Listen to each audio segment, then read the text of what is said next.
When you hear the word nuclear, you probably think of death, destruction, and giant mushroom cloud.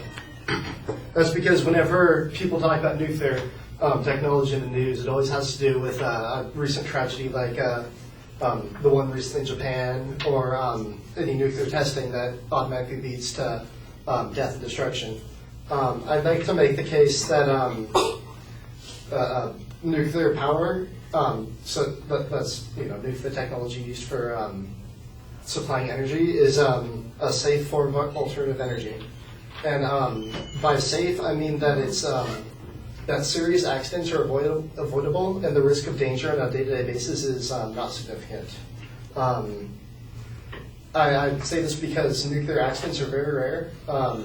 Nuclear failures in the past are now avoidable, and there are a few other common beliefs about nuclear power that have little to no ground. I'd like to start, number one, by saying nuclear accidents are rare. Data from the Paul Schreiner Institute at OECD in 2010 says that out of coal, natural gas, hydro power, and nuclear power, nuclear has by far the fewest casualties in severe accidents. So that means that the accidents, there aren't a lot of severe accidents, otherwise the numbers would be a lot bigger than in the other forms of power source. So it has comparatively few serious injuries injuries in serious accidents.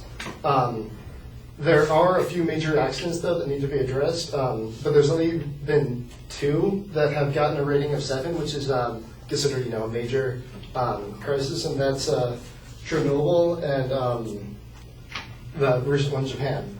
And that leads me to my point number 2, that those failures in the past are now avoidable. According to the 1986 summary report of the post-accident review meeting on the Chernobyl accident of the Atomic Energy Agency, there was an inadequacy of communication between designers, engineers, manufacturers, constructors, operators, and regulators of the plant. And that's what caused the incident in Chernobyl, which killed, I believe, 56 people. And almost immediately after, those shortcomings were tackled at a national level by their own nuclear security. So the issue in Chernobyl is a relatively isolated incident, and it came from the administration that was at the time not really knowing what they were doing and not really being prepared. Fukushima should have been an avoidable thing. It's, of course, a tragedy, as you all saw. But there's a few things that I found out about it. One interesting thing is Jun Tatsuno, who is a former researcher at the Japan Atomic Energy Agency, says that though Japan's Nuclear and Industrial Safety Agency cited concerns from a 1990 report of the U.S. Nuclear Regulatory Commission, it's questionable whether or not Tokyo Electric really took their risk seriously. He's saying that basically they were warned that this kind of thing could happen, and they ignored it. Also in 2006, Katsunobu Ishibashi resigned from a government panel on reactor safety, and he said that their method of regulating plants was rigged and unscientific.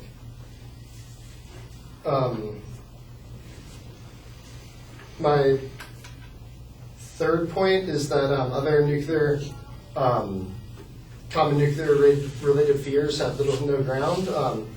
One of the first one of these fears is what do we do with nuclear waste that's produced? And according to the Nuclear Safety Institute, in the 50 years that America has been using this power, we've only produced enough waste to fill a football field about 7 feet, which is a sizable amount, but there's a lot of land to put it, especially when you start looking at the fact that America has started looking into ways to recycle nuclear waste. So that's once this waste is produced, they'll reuse it to a degree, and it'll eliminate 90% of it, I believe. So it just leaves 10%. Also,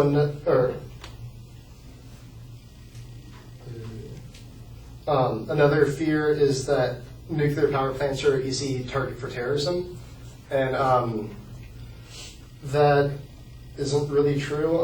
The U.S. Electrical Power Research Institute has done a series of simulations, and they concluded that the structures are robust and would protect the fuel from impact from large commercial aircrafts. So they've done simulations like since 9/11, because that kind of brought the attention of people that you could fly a plane into a building to bring it down. So they've done simulations of that, and there was little to no damage on the reactors. Also, the Western European Nuclear Regulatory Association in Europe has proposed a series of checks since the recent Japanese meltdown about how they should reevaluate earthquake safety and things like that. So even though things aren't perfect, whenever there's an issue, they reevaluate and look at it again. In conclusion, I want to say that nuclear accidents are rare. That past failures are easily avoidable using proper precaution, and other common nuclear fears have little ground. So I feel like I can safely say nuclear power is a safe alternative energy.